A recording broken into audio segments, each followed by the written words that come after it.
"Don't talk to him, he's just desperate hired help." Those were the exact words my son-in-law Derek said about me. At my own daughter's wedding reception, in front of 200 guests, I was wearing a simple black server's vest, carrying a tray of champagne flutes, looking, I suppose, like exactly what he said I was. I smiled. Not the broken smile of a man who'd been humiliated, the quiet smile of someone who knew a secret. You see, Derek had no idea who he was talking about.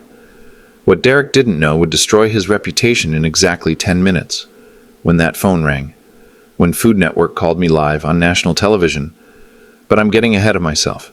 Let me tell you how we got here. The Brass Lantern is one of Sonoma County's most exclusive wedding venues. $15,000 for a single-day rental.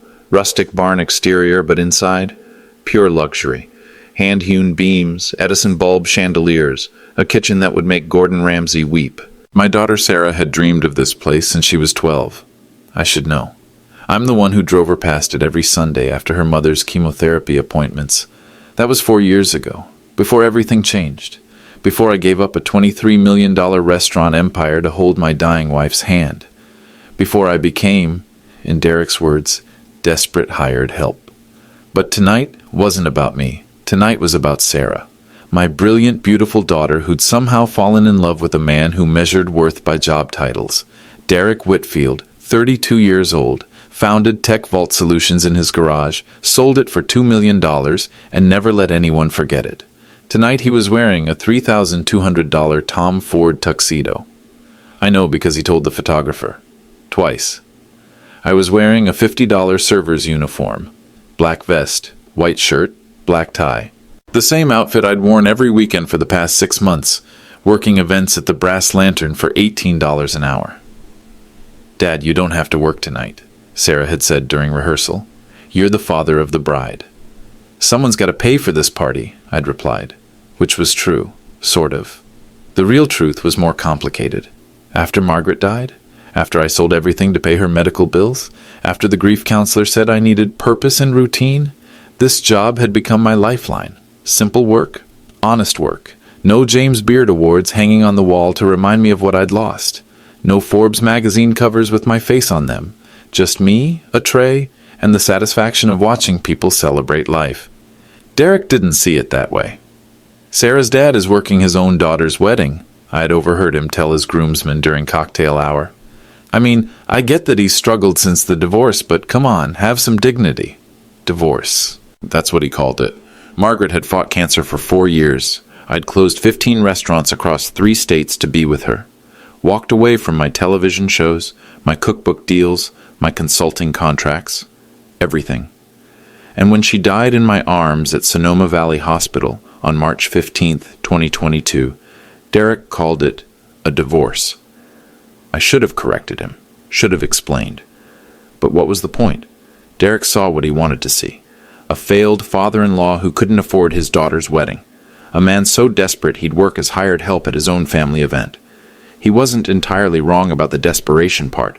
I was desperate. Desperate to stay close to Sarah. Desperate to feel useful again. Desperate to avoid the empty house where Margaret's medical equipment still sat in boxes I couldn't bring myself to donate. The irony was beautiful, really. The Brass Lantern's head chef was Miguel Santos, who'd trained under me at Patterson's Table in Napa. The venue manager, Jennifer Clark, had my Forbes cover framed in her office. Half the kitchen staff had worked my restaurants, but they respected my choice to stay anonymous, to let Derek's family believe what they wanted to believe. That William Patterson, the man who'd won the James Beard Award for Outstanding Chef in 2018, was just some broken-down server grateful for weekend work. "Champagne?" I offered Derek's business partner, a thin man in an ill-fitting rental tux. "Thanks," he said, not looking up from his phone. "Hey, is it true the bride's dad is working tonight? That's so sad." I kept my expression neutral, professional. "Enjoy the reception." That's when Derek appeared at my shoulder, designer cologne mixed with too much confidence. "Yeah, that's Sarah's dad. Don't feel sorry for him, though. Poor life choices catch up with everyone eventually." I felt something shift inside me. Not anger, something colder, more precise. The phone call that would change everything was exactly 3 minutes away.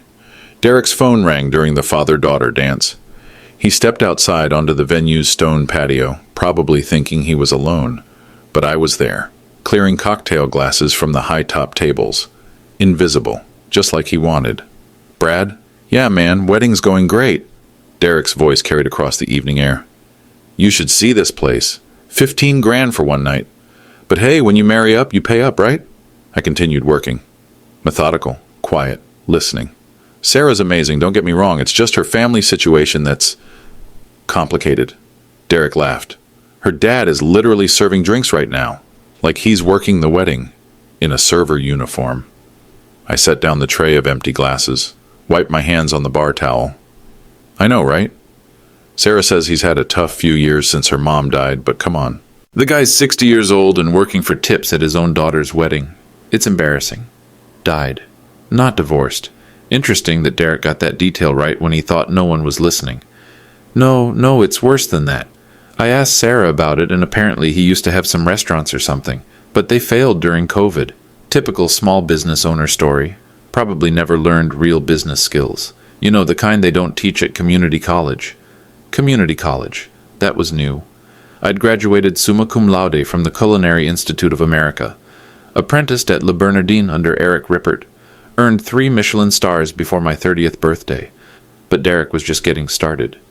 The worst part?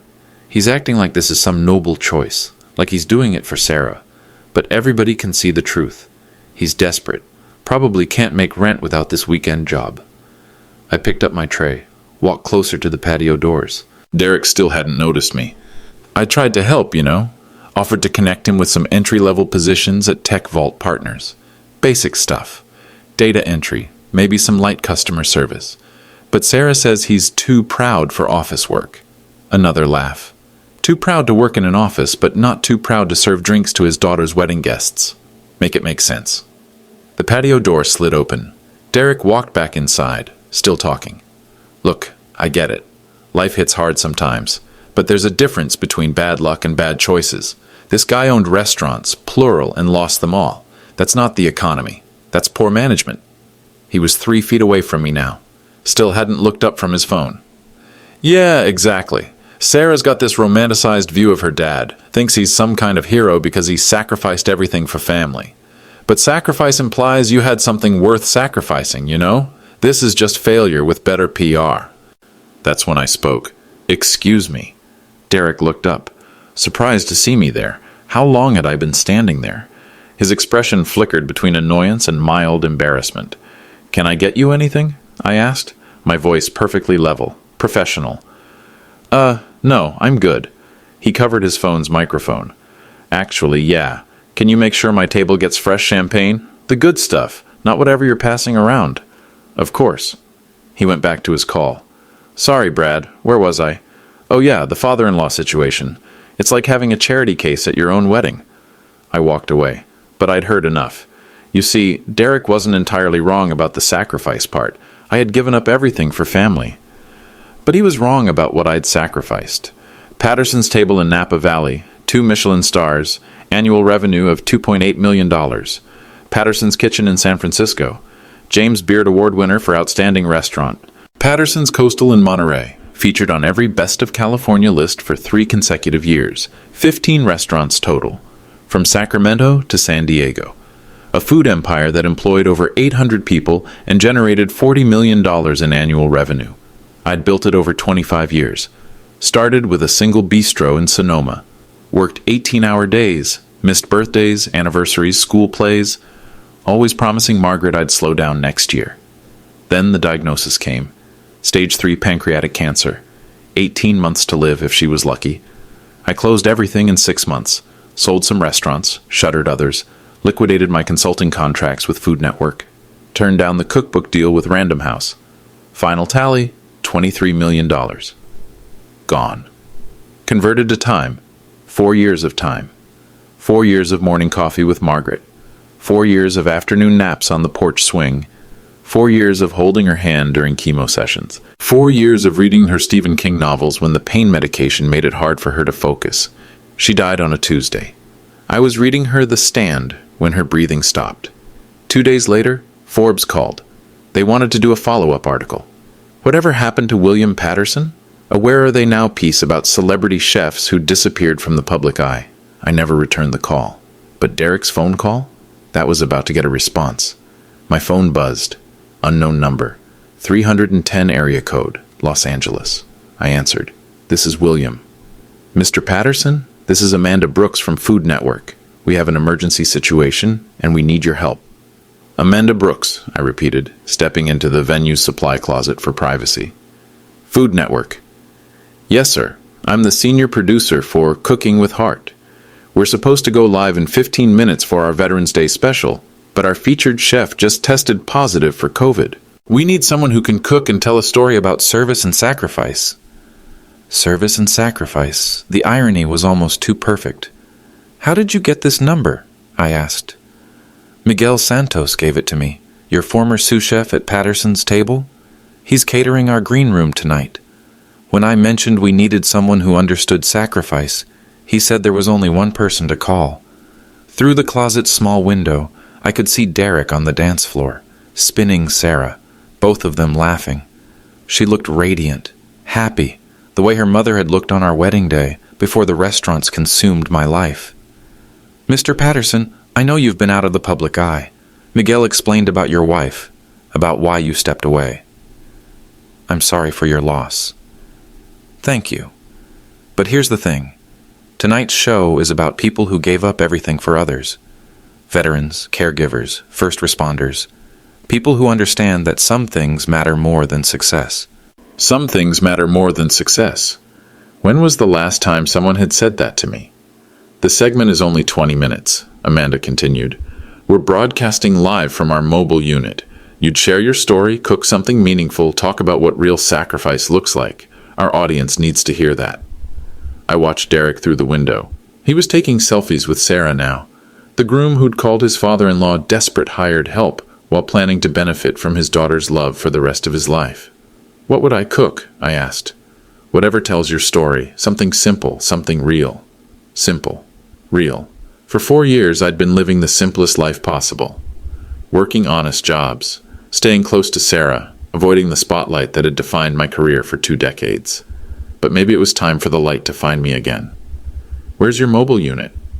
In the parking lot outside the Brass Lantern. We heard there was a wedding tonight, thought we might catch some B-roll of celebration and family. Didn't realize you were here until Miguel called. The parking lot, 50 yards from where Derek was telling wedding guests to ignore the hired help. Amanda, can you give me 5 minutes? Of course, but Mr. Patterson, whatever you're thinking about, don't think too long. Sometimes the best stories come from the moments when we stop hiding. She hung up. I stood in the supply closet, surrounded by folding chairs and tablecloths, holding my phone. On the screen, 3 missed texts from Jennifer Clark, the venue manager. Miguel told me about Food Network. You don't have to do this. Your secret is safe with us. Always has been. But if you want to tell your story, we've got your back. I looked through the window again. Derek was at the bar now, holding court with his groomsmen, gesturing toward the kitchen, probably telling them about the desperate father-in-law who couldn't afford to be a wedding guest at his own daughter's reception. My phone buzzed. Text from Sarah. Dad, are you okay? You disappeared. I typed back, just taking a break. Be right there. But that wasn't entirely true. I wasn't going to be right there. I was going to make a choice. The same choice I'd made 4 years ago, but in reverse. 4 years ago, I'd chosen family over career. Tonight, I was going to choose truth over hiding. I opened the supply closet door, walked through the reception hall. Derek didn't look up as I passed. Why would he? I was just the help. Outside, the Food Network mobile unit sat like a white spaceship in the parking lot. Satellite dishes pointed toward the sky. Cables running in every direction. Through the open door, I could see production assistants frantically preparing for a live broadcast. Amanda Brooks stood near the entrance. Tall, professional, headset around her neck. She saw me approaching and smiled. Mr. Patterson? Call me William, I said. And yes, I'll do it. Fantastic. We go live in 12 minutes. What are you thinking for the cooking segment? I looked back at the venue. Through the windows, I could see the reception continuing. Sarah dancing with her new husband. Guests enjoying the celebration that Derek thought I couldn't afford. Coq au vin, I said. My wife's favorite dish. The first thing I ever cooked for her when we were dating. Simple ingredients, but they have to be perfect. Beautiful. We have a full kitchen set up in the truck. And William? Yes? Whatever story you want to tell tonight, tell it your way. No filters, no editing, just truth. Truth. I'd been hiding from it for 6 months. Time to let it find the light. The phone call that would destroy Derek's reputation was about to begin. The Food Network mobile kitchen was a marvel of efficiency. Professional-grade burners, camera-ready lighting, every tool a chef could need. I'd worked in setups like this dozens of times during my television years. It felt like putting on a familiar coat. "Sound check in 2 minutes," called the audio tech, clipping a wireless microphone to my server's vest. "Are you keeping the uniform?" Amanda asked. "For the broadcast?" I looked down at my outfit. Black vest, white shirt, $18 an hour anonymity. "Yes, it's part of the story." She nodded. "Perfect. Authenticity always plays better than costume."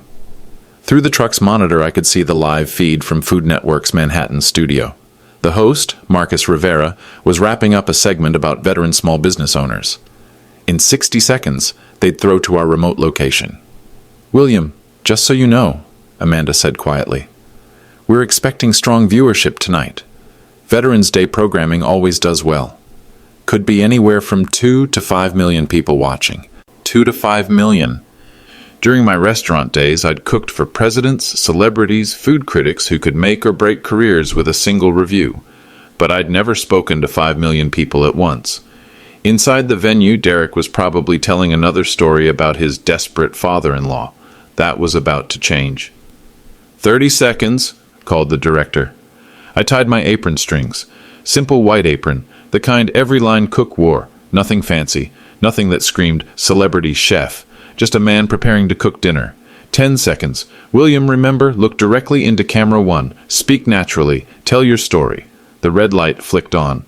"Good evening, and welcome back to Cooking with Heart," Marcus said from the New York studio. "I'm joined now by a very special guest, William Patterson, calling in from California. William, you're joining us on what I understand has been a particularly meaningful day for you." "That's right, Marcus. I'm actually at my daughter's wedding reception right now, and I want to talk about what it means to serve others. I began preparing the coq au vin, diced onions first. The knife work was automatic, muscle memory from 30 years in professional kitchens. William, our viewers might not know your background. Can you tell us about your journey?" "I spent 25 years building a restaurant empire, 15 locations, James Beard Award winner, the kind of success that looks impressive from the outside." Through the truck's window, I could see movement at the venue. A few guests had stepped onto the patio, phones out, apparently filming something. Word was starting to spread. But 4 years ago, my wife Margaret was diagnosed with cancer, and I had to make a choice: career or family, success or service. I added the chicken to the pan. The sizzle filled the mobile kitchen. "So you gave up the restaurants?" "All of them. Sold what I could, closed the rest. Walked away from $23 million to spend 4 years holding my wife's hand." The camera zoomed in on my hands as I worked. Steady, professional. These were hands that had cooked for presidents, but tonight they belonged to a man in a server's vest talking about love. "And your wife?" "Margaret died 18 months ago. Cancer 1. "I'm sorry for your loss, William. What are you doing now?" This was the moment. The choice between hiding and truth. "I work at wedding venues, serve champagne, clear tables, help people celebrate the biggest days of their lives. $18 an hour." In the background, I could hear Amanda's sharp intake of breath. She probably hadn't expected me to be quite that honest. "That must be difficult," Marcus said. "Going from restaurants and awards to honest work?" I smiled at camera 1. "Marcus, let me tell you something. There's no shame in serving others. There's no shame in work that helps families celebrate. The shame is in looking down on people who choose service over status." Through the window, I could see Jennifer Clark standing at the venue's entrance, gesturing toward the parking lot. More guests were coming outside, some with phones, some just curious about the Food Network truck that had appeared in their parking lot.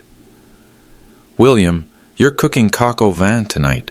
What's the significance of that dish?" It was Margaret's favorite. The first meal I ever cooked for her when we were dating. We were broke college students, and I wanted to impress her. Spent my entire week's grocery budget on wine and chicken. I added the wine to the pan. The alcohol hissed and steamed. Simple ingredients, but they have to be perfect. Like love, like sacrifice, like the choice to put family before everything else. And you're cooking this at your daughter's wedding? Sarah's reception, yes. She married a good man tonight. I paused, choosing my words carefully. Though I hope he understands that a person's worth isn't measured by their current job title. The camera caught my slight smile, the kind of smile that suggested there was more to this story. Through the truck's monitors, I could see the live comments streaming in from viewers. People were responding to the story, sharing their own experiences with sacrifice, with loss, with choosing family over career. But more importantly, I could see activity at the venue increasing. Jennifer Clark was now at the front door, clearly explaining something to a growing crowd of wedding guests. Some were pointing toward the parking lot, toward the Food Network truck, toward me. My phone, sitting silently on the prep counter, lit up with text messages. Sarah, Dad, people are saying you're on TV right now? Miguel, kitchen. Chef, you magnificent bastard. The whole venue is watching. Jennifer, venue manager. Derek just asked who William Patterson is. I told him to watch and find out. That last text made me smile wider. William, Marcus said from New York, what would you say to people who've had to make similar choices? Career versus family? I looked directly into camera one, spoke to Derek wherever he was watching, spoke to everyone who'd ever dismissed someone based on their uniform.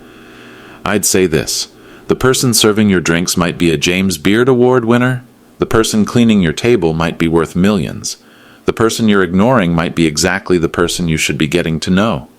The red light stayed on. The interview was far from over, but Derek had just figured out who his desperate hired help really was. We're going to take a quick commercial break, Marcus announced from the studio. When we come back, William Patterson will finish preparing his coq au vin and share more about his remarkable journey. Don't go anywhere. The red light went dark, 3 minutes until we returned to air. That was incredible, Amanda said, removing her headset. The phones are lighting up. Social media is exploding. This is exactly the kind of story our audience connects with. Through the truck's window, I could see the commotion at the venue had intensified. At least 30 guests were now on the patio, most holding phones. Some were clearly live streaming or taking photos of the Food Network setup. My phone buzzed with another text from Sarah. Dad, I'm watching the live stream on Food Network's website. Are you really on national television right now? At my wedding? Before I could respond, I heard raised voices outside the truck. Where is he? Where's Patterson? Derek's voice, sharp, angry, getting closer. Sir, you can't approach the production vehicle, I heard one of the security guards say. That's my father-in-law. That's Sarah's dad. He's supposed to be working the reception. I stepped to the truck's door. Derek stood 20 feet away, still in his Tom Ford tuxedo, but his perfectly styled hair was now disheveled, his face flushed red. Behind him, a crowd of wedding guests watched with obvious fascination. Derek, I said calmly, everything okay? Okay? His voice cracked slightly. People are telling me you're on Food Network right now. They're saying you're some famous chef. That's not possible. You work here. You're serving drinks. Jennifer Clark appeared at Derek's shoulder.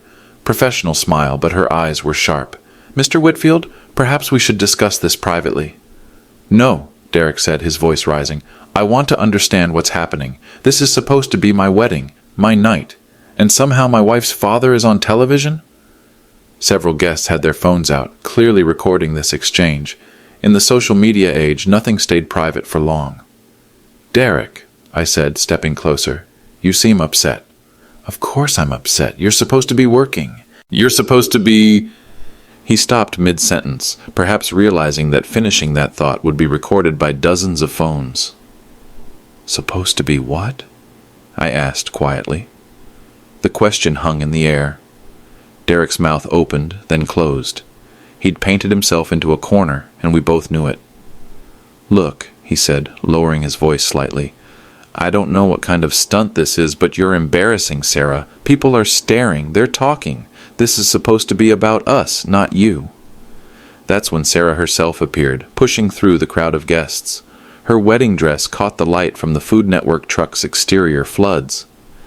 Dad? she said, looking between me and Derek. "What's going on? People are saying you're on live television." "I am," I said simply.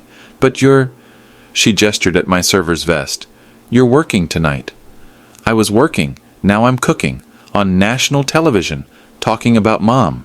Derek stepped forward. "Sarah, this is ridiculous. Your dad is supposed to be serving champagne, not playing celebrity chef. Tell him to stop this nonsense and get back to work." The crowd of guests went silent. Phones continued recording.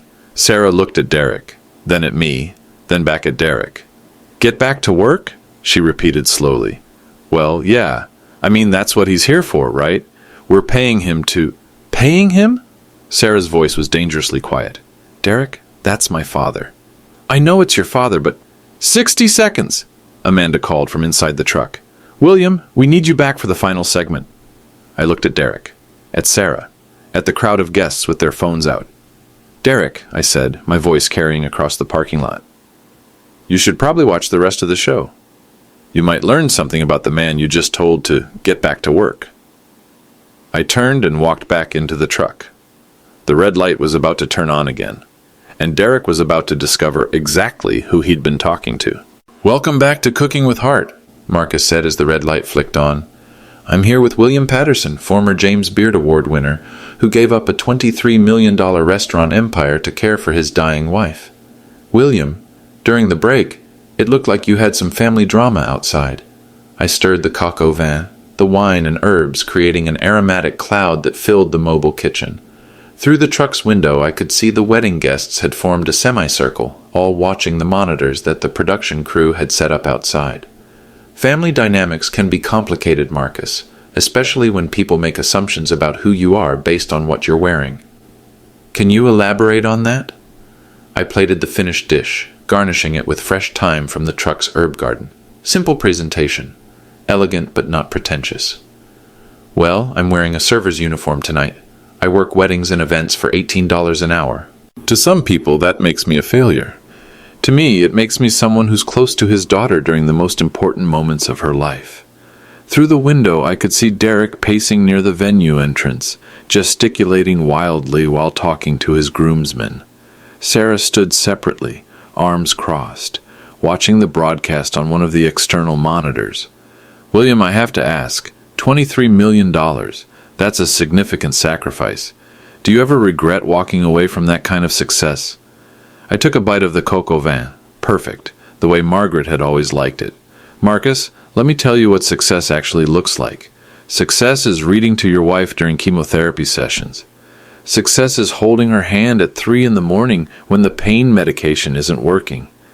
Success is being present for every single day of a 4-year battle, even when you know you're going to lose." The camera held on my face. I wasn't crying, wasn't being overly dramatic, just stating facts. Success is not missing a single doctor's appointment, a single treatment, a single moment when the person you love needs you most. That's success. Everything else is just money. My phone, sitting on the prep counter, was lighting up like a Christmas tree.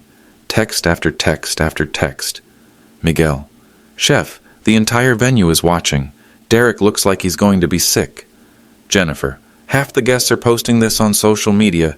#desperate hired help is already trending." Unknown number.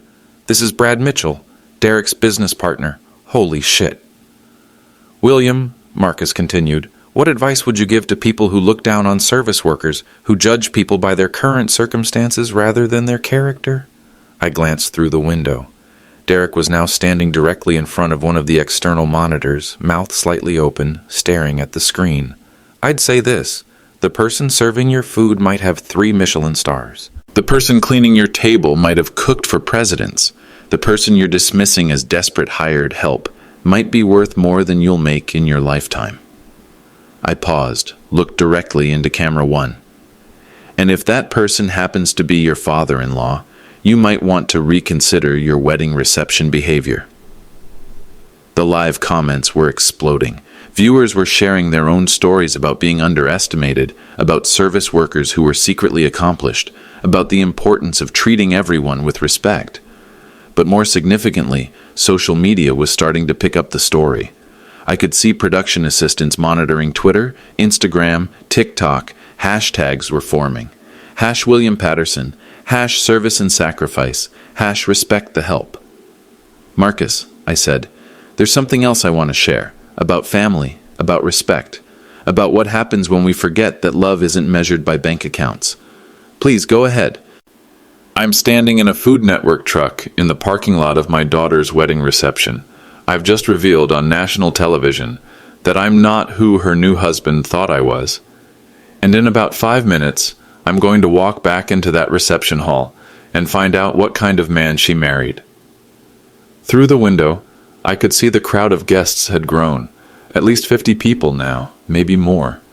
Some were taking selfies with the Food Network truck in the background. Others were clearly live streaming their own commentary about what they were witnessing. Derek was no longer visible. He'd disappeared back into the venue.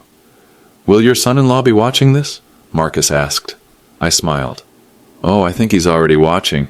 In fact, I suspect he's learning quite a bit about assumptions tonight." "William Patterson, thank you for sharing your story with us. The coco vin looks beautiful, and your message about service and sacrifice is one our viewers won't forget." "Thank you, Marcus, and remember, treat everyone with kindness. You never know who you're talking to." The red light went dark.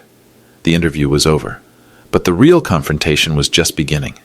I could hear excited voices outside the truck, phones ringing, the distinct sound of a story going viral in real time.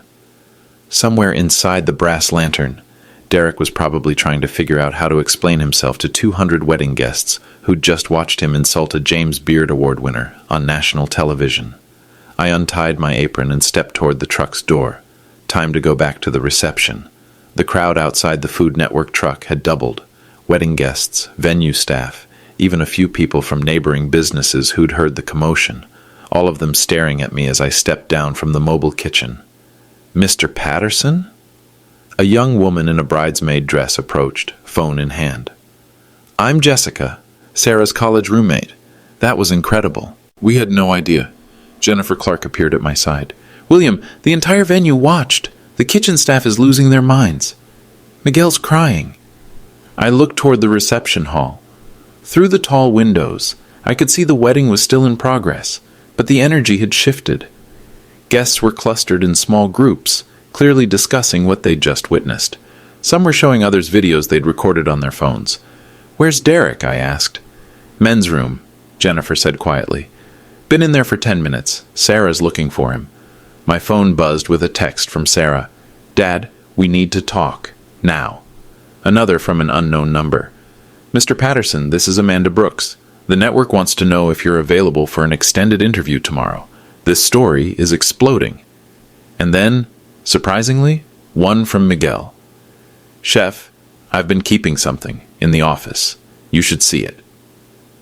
"What's Miguel talking about?" I asked Jennifer. She smiled mysteriously. "Follow me."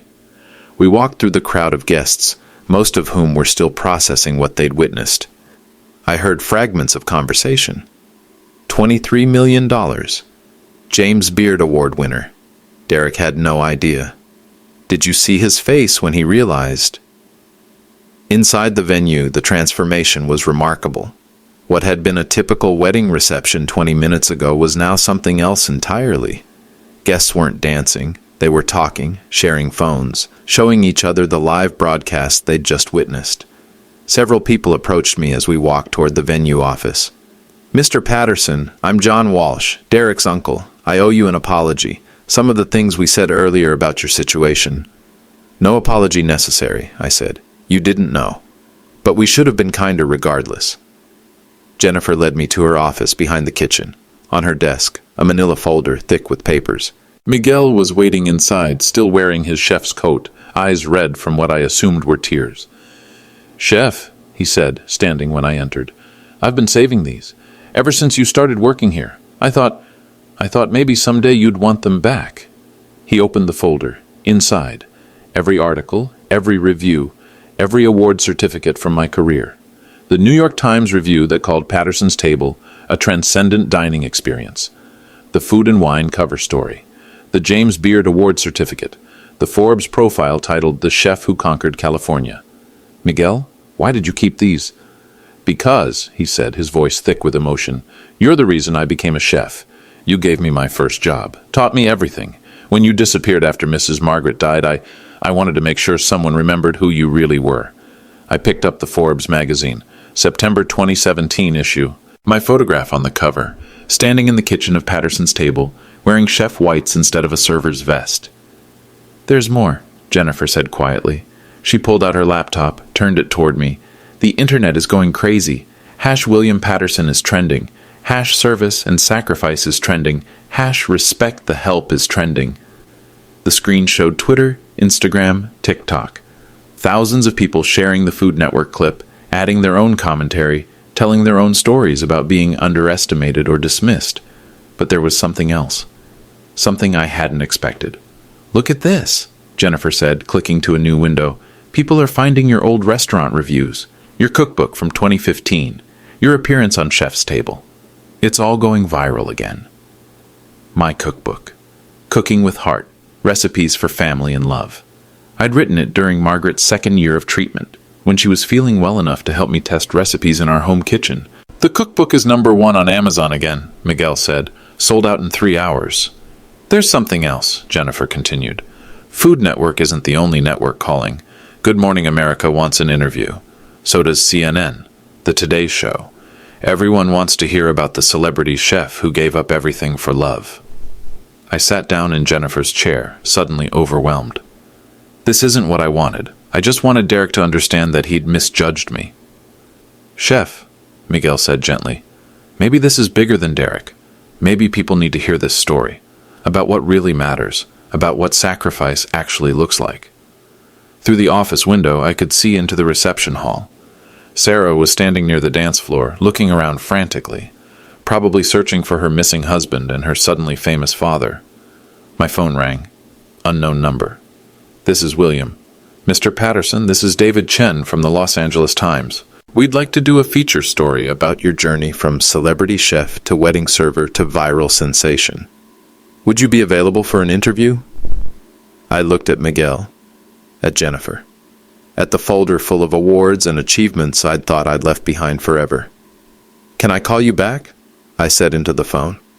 Outside the office, I could hear Derek's voice. He'd emerged from the men's room. It was time for the final confrontation. Derek stood in the center of the reception hall, still in his Tom Ford tuxedo, but his confident demeanor had completely evaporated. His face was pale, his hands shaking slightly as he held his phone. Around him, 200 wedding guests formed a loose circle, all of them clearly aware that they were witnessing something unprecedented. Sarah stood 10 feet away from her new husband, arms crossed, wedding dress flowing around her like armor. Her expression was unreadable, but I knew that look. She'd inherited it from her mother. It meant someone was about to get the truth, whether they wanted it or not. I walked into the reception hall, carrying Miguel's folder of articles and awards. The crowd parted as I approached Derek. Conversation stopped. Phones came out. Everyone understood that whatever happened next would be the real climax of this wedding. "Derek," I said quietly, "we should talk." He looked up from his phone, and I saw something I hadn't expected. Genuine fear. Not embarrassment. Not anger. Fear. "You're him," he said, his voice barely above a whisper. "You're actually him. William Patterson, the chef." "I'm William Patterson," I confirmed. "I'm also the man you called desperate hired help an hour ago." The circle of guests pressed closer. I could see phones recording, hear the subtle dings of social media notifications. Someone was live streaming this to Instagram. Someone else was tweeting in real time. "I didn't know," Derek said. "How was I supposed to know?" "You weren't supposed to know," I replied. "That's not the point." Sarah stepped forward. "Dad, is it true? Everything they're saying online? You really gave up millions of dollars to take care of Mom?" I opened Miguel's folder, pulled out the Forbes magazine cover, handed it to Sarah.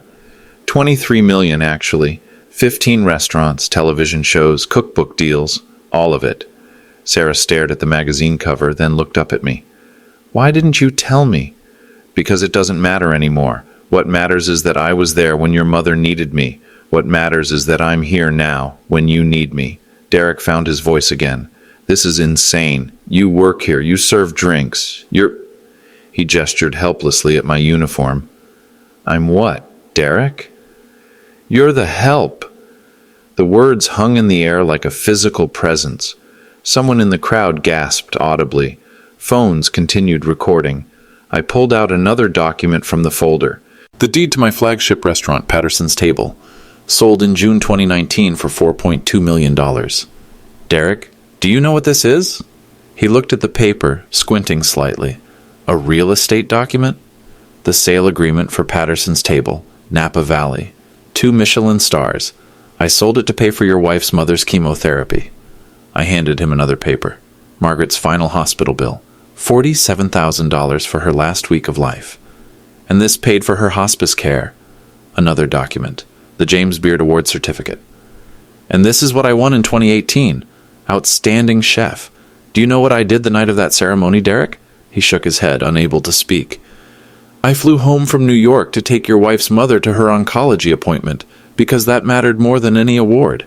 Sarah was crying now, still holding the Forbes magazine. Dad, I had no idea. You never said... What was I supposed to say? That I chose your mother over my career? That I chose family over fame? That's not something you brag about, Sarah. That's just what you do when you love someone. Derek finally found his voice. But you're working for $18 an hour, at wedding venues. That's not what successful people do. I smiled then. The same quiet smile I'd given him earlier, when he'd first called me desperate hired help. Derek, let me explain something about success. Real success. I pulled out my phone, opened the banking app, turned the screen toward him. This is my savings account, $237,000. What's left after selling everything, after medical bills, after funeral expenses? His eyes widened. And this, I opened another app, is my investment portfolio. $3.2 million. Conservative investments. Dividend-paying stocks. The foundation of what will become Sarah's inheritance. Derek's mouth fell open. You see, I didn't lose my wealth, Derek. I repositioned it. From restaurants to family, from fame to love, from public success to private satisfaction. I gestured around the reception hall. I work here because I want to be close to my daughter during the biggest moments of her life. I work here because honest work is dignified work. I work here because after spending 25 years in kitchens, I actually enjoy serving people without the pressure of Michelin stars and James Beard competitions. The crowd was completely silent now. Even the staff had stopped working to listen. But mostly, Derek, I work here because I can. Because I have the financial freedom to choose work that fulfills me rather than work that pays the most. That's what real wealth looks like. Derek looked around the circle of guests, all of them staring at him. His business partner, Brad, was among the crowd, shaking his head in apparent disbelief. I didn't mean... I didn't, Derek started. What didn't you mean? Sarah asked, her voice sharp. You didn't mean to call my father desperate? You didn't mean to tell people he was a failure? You didn't mean to say he should be grateful for tips? Sarah, I was just... You were just what? Judging a man by his uniform instead of his character? Assuming that someone's current job defines their worth? Making fun of a widower who gave up everything to care for his dying wife?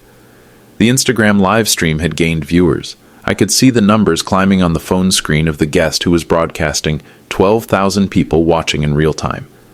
Derek looked at me, then at Sarah, then at the crowd of guests, many of whom were his own family and friends.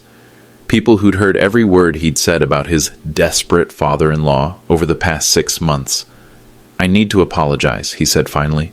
To who? I asked. To you. To Sarah. To...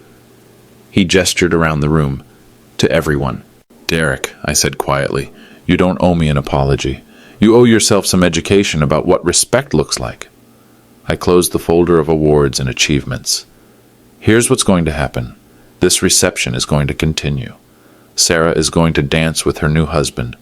Guests are going to celebrate this marriage.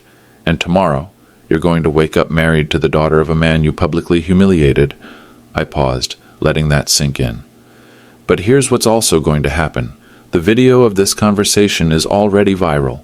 #DesperateHiredHelp is trending on Twitter. Your business partner is standing right there, watching you realize that you've spent 6 months insulting a man worth more than your entire company. Derek looked at Brad, who was indeed staring at him with a mixture of shock and disappointment. Sarah, I said, turning to my daughter, you married this man. That was your choice. but you also have choices going forward about what kind of respect you demand, about what kind of partnership you build, about whether humility is a value you both share. I handed the folder to Miguel. "Keep these," I told him, "in case anyone else needs to know who they're talking to." I looked at Derek one final time. "I'm going to finish working this reception," I said. "Because that's the job I agreed to do, because I keep my commitments, because there's honor in service, regardless of how much money you have in the bank." I walked toward the kitchen, leaving Derek standing in the center of a circle of wedding guests, all of them recording his humiliation for social media posterity. The status reversal was complete. The man who'd called me desperate hired help was now desperate himself. Desperate to explain himself to his new wife. Desperate to salvage his reputation. Desperate to undo words that had been broadcast to millions of people. But some words can't be taken back. Some lessons have to be learned the hard way, and some consequences are exactly what people deserve. 3 weeks later, I was back in a professional kitchen. Not as hired help. As the executive chef of Patterson's Return, my new restaurant in downtown Sonoma, funded by the $3.2 million Derek never knew I had, plus a book deal that came out of the viral video. The story had taken on a life of its own. Desperate hired help became a meme. The Food Network interview hit 15 million views on YouTube. My cookbook shot to #1 on Amazon and stayed there for 6 weeks. But more importantly, I was cooking again.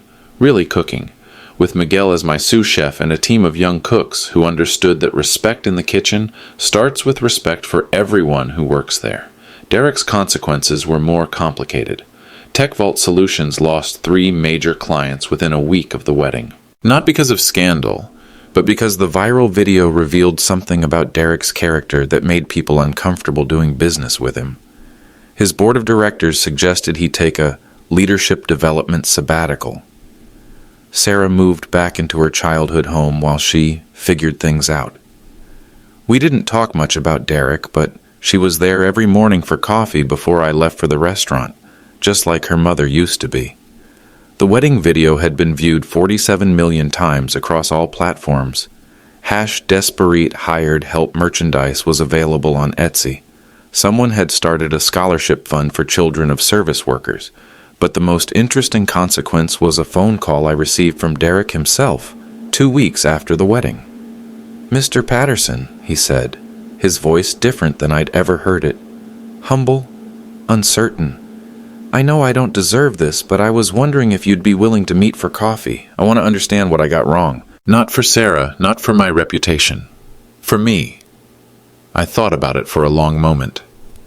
"Derek," I said finally, "respect isn't something you learn in a coffee shop. It's something you practice every day, with every person you meet, regardless of their uniform." "I know that now. Do you?" "I'm trying to." The line went quiet for a moment. "There's a dishwasher position open at my new restaurant," I said. "Minimum wage. Hard work. You interested in learning what service actually looks like?" Another pause. "Yes," he said. "I am. Some stories end with justice. Others begin with redemption.